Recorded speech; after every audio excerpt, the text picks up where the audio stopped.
I see us as having a non-recession recession, which is always dangerous with our chief economist sitting next to me. Is that a house view or is that a Rowan view? I think it's a house view. I'm looking for assent there, but you know, it's not illogical. I mean, think about how we got here. We had a financial crisis. We completely changed the rules of how financial markets worked, but none of us noticed because we printed $8 trillion and we lowered interest rates and everything went up and to the right. Stocks went up and bonds went up and real estate went up and wine went up and cars went up. And if it could go up, it went up. Okay, we're at the end of that. Nothing along the way created excesses in the economy, created excesses in financial markets. So I look at where we are today. We're going to have, those of us who deal in financial markets are going to feel like we had a real recession. More to come.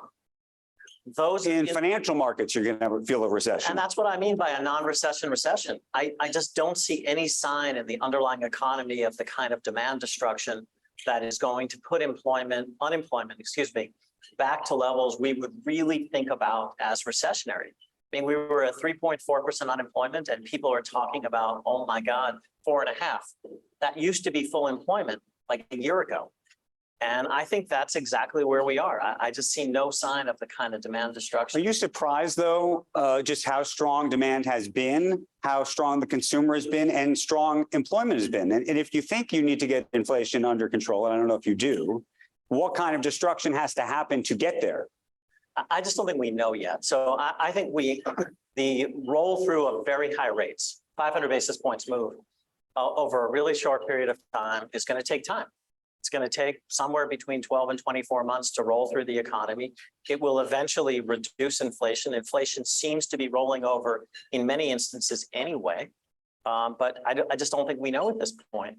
But I see no sign of, yes, we're going to have a recession. We're going to have 2 quarters of negative growth, if only because inflation is going from 8 to 4. Last I looked, that's negative growth. Do you think we get to 2? I'd be shocked. But if we get to 2 before an election, which will keep us from getting to 2. And what do you think to get to 2, what kind of unemployment you think you'd need to have? I just don't know. I just don't know. But I just don't see us anywhere close to real demand destruction to get to what I would consider a traditional unemployment level recession.